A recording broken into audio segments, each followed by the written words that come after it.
Wright Sheng is a composer, conductor, and pianist whose career seems to defy any simple classification. Deeply rooted in both Eastern and Western music traditions, his compositions blend different genres, themes, and influences, only to find their unique expression in one common language, the language of art. This is a story of a CUNY graduate who became a MacArthur Fellow and his exceptional ability to overcome cultural barriers through the power of music.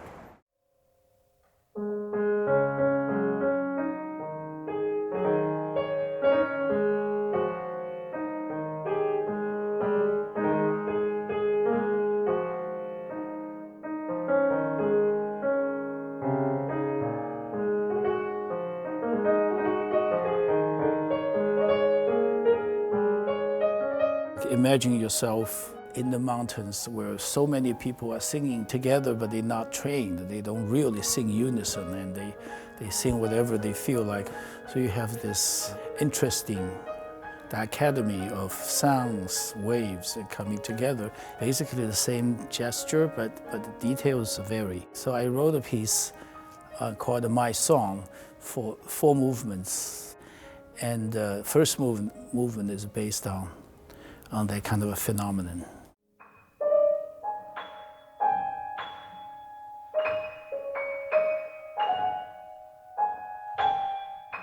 I was first taught by my mother at 4 because we had a piano and that was one of her dowries. So she played a little bit piano, so I was first taught by her. And I really, as a boy, very naughty boy, and didn't enjoy practicing the piano. I guess no kid really enjoys playing the piano. And then the Cultural Revolution started and they took away the piano. I remember my father had a bitter smile. He said, now you don't have to play the piano anymore.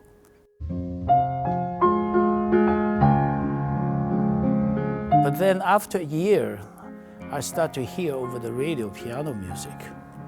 And I really missed that sound.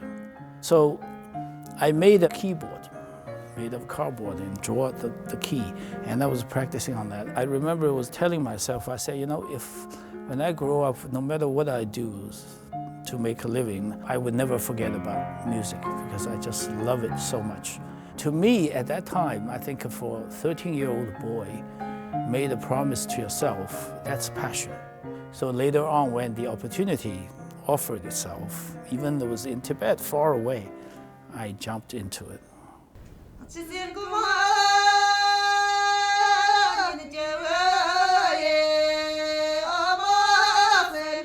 Shanghai at the time was very barren and chilling kind of a place. There was very little entertainment, and they would have these in the mountains, these called Huari festivals.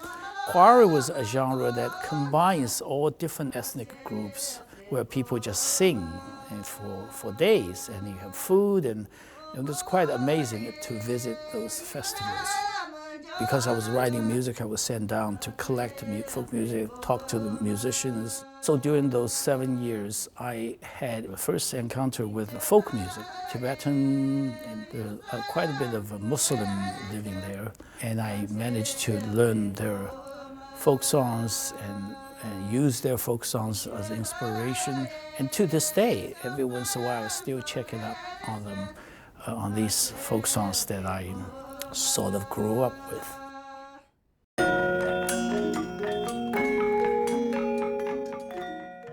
When the Cultural Revolution was over, when all the universities and conservatories started accepting students by merits, I went back to Shanghai Conservatory. I had pretty good music education, the basics, of course, but I was taught Western music. But the Western music is taught in China by the professors who had never really encountered much Western culture themselves. So it's a little bit like the Chinese food in New York. You think the New York Chinese food is good, but when you go to China, it's a different ballgame.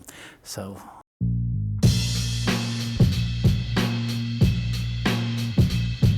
My parents moved to New York in 1980. We were living in Flushing, and so they said, well, why not Queens College? I didn't know anything about Queens College. I went there, they accepted me. They said, okay, you could start in September.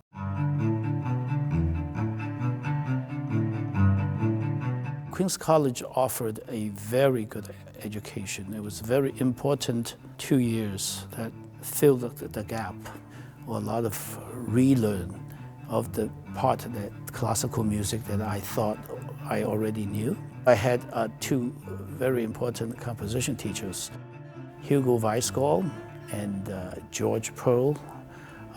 Those were very big influence on me. And there was a professor named Carl Schachter.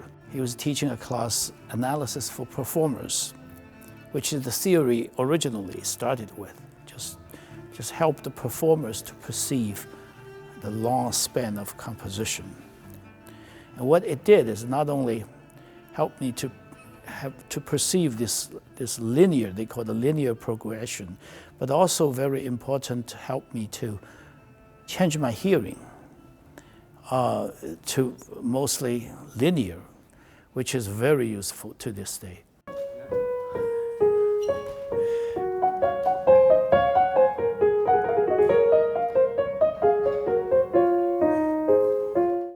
I was at Tanglewood. I met Leonard Bernstein. He became a mentor. I was his student and assistant for many years, and until the day he passed away, I was the last one visited him on the day. At the time, you know, people say Asian music and Western music cannot be fused. And then I asked him, he said, what do you mean? Everything's a fusion, you know, everybody is a fusion. You have to blend yourself, putting your own personality into it, and then that becomes unique because that's the only way you are, your DNA. I consider myself 100% Chinese and 100% American. Because when you think of American music, how do you define what is American music? It is this fusion, this everything goes as long as it's good. The blending, that embracing makes the American culture unique. And I feel as much as anybody is part of the American music. But I'm also Chinese. It's very important to talk about being a Chinese composer, how you, in your work, to segue or to blend Chinese philosophical thinking or into your composition. We kind of step out from the forest, and then you see the whole forest. And then I realized Chinese culture is always influenced by a lot of its neighboring cultures. So that kind of phenomenon will also reflected in my composition because I'm bicultural. I get a chance to study both cultures and continue to do so from the last 4 decades until I die. So it's an ongoing process. The power of art. What is the equivalent in music? That's what I was looking for. So what it comes out in my composition as well as in my performance. It's me plus whatever I absorb.